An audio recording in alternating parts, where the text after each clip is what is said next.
பாஜக 27, பாமக 18, அமமுக 11. அதிமுக கணக்குதான் என்ன? அதிமுக கூட்டணியின் தொகுதி பங்கீடு கிட்டத்தட்ட சுமூகமாக முடிவடைந்துள்ளது. சட்டப்பேரவை தேர்தல் நெருங்கும் சூழலில் சிக்கல்கள் ஏதுமின்றி தேசிய ஜனநாயக கூட்டணியின் பெரிய கட்சிகள் தொகுதி பங்கீட்டை இறுதி செய்து ஆச்சரியமளித்துள்ளது.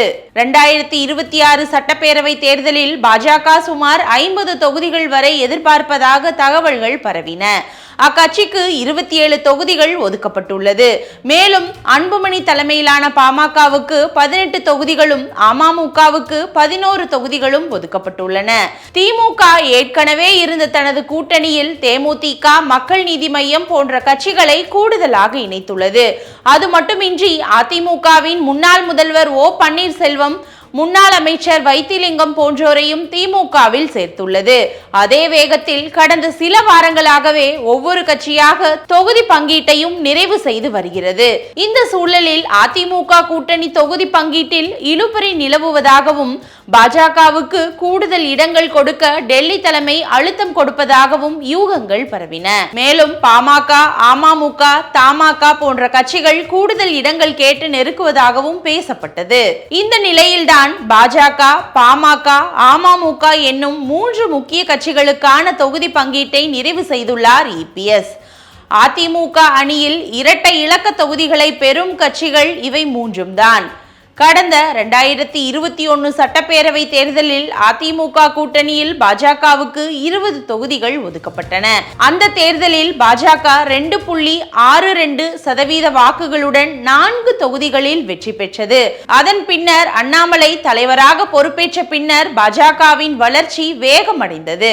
அதிமுக பாஜக கூட்டணியிலிருந்து விலகியதால் 2024 மக்களவை தேர்தலில் பாஜக, பாமக, அமமுக, ஓபிஎஸ் உள்ளிட்டோரை இணைத்து கூட்டணி அமைத்தது. அந்த தேர்தலில் பாஜக 23 தொகுதிகளில் போட்டியிட்டு 11.24% வாக்குகளை பெற்றது. இதில் ஐஜேகே, தமாக, புதிய நீதி கட்சி உள்ளிட்ட சில கட்சிகளும் பாஜக சின்னத்தில் போட்டியிட்டனர். அதன் பின்னர் அதிமுகவுடன் கூட்டணி அமைத்த பாஜக 2026 சட்டப்பேரவை தேர்தலில் சுமார் 50 தொகுதிகள் வரை எதிர்பார்த்ததாக சொல்லப்படுகிறது. பின்னர் மாவட்டத்துக்கு 1 தொகுதி என 39 தொகுதிகளாவது வேண்டுமென உறுதி காட்டியது. இதனை அடுத்து பல கட்ட பேச்சுவார்த்தைகளுக்கு பின்னர் இப்போது 27 தொகுதிகள் இறுதியாகியுள்ளன. 2021 சட்டப்பேரவை தேர்தலில் அன்புமணி, ராமதாஸ் இணைந்த பாமக அதிமுக கூட்டணியில் 23 தொகுதிகளில் போட்டியிட்டு 3.80% வாக்குகளுடன் 5 தொகுதிகளை வென்றது. 2024 தேர்தலில் பாஜக அணியில் 10 தொகுதிகளில் போட்டியிட்ட பாமக 4.33% வாக்குகளையும் பெற்றது. அதன் பின்னர் பாமகவில் பிளவு ஏற்பட்டு அதிகாரப்பூர்வ பாமக அன்புமணி பக்கம் உள்ளது. ராமதாஸ் தனி அணியாக செயல்பட்டு வருகிறார். இந்த சூழலில் அன்புமணியின் பாமகவுக்கு 18 தொகுதிகள் ஒதுக்கப்பட்டுள்ளது. ஏற்கனவே பாமகவுக்கு ஒரு ராஜ்யசபா சீட்டும் அதிமுகவில் ஒதுக்கப்பட்டது.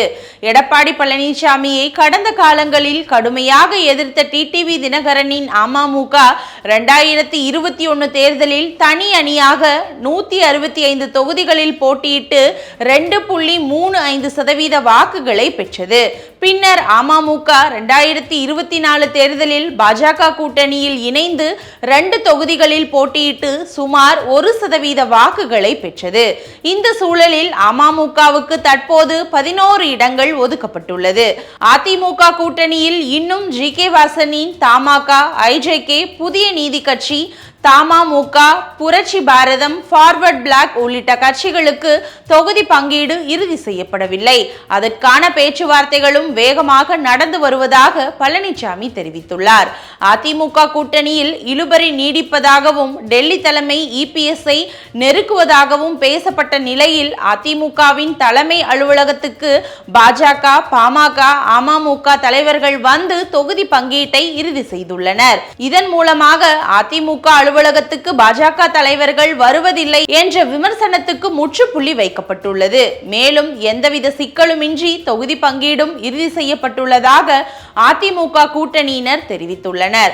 மொத்தமுள்ள 234 தொகுதிகளில் அதிமுக கூட்டணியில் இப்போது பாஜக, பாமக, அமமுகவுக்கு மொத்தமாக 56 இடங்கள் ஒதுக்கப்பட்டுள்ளது.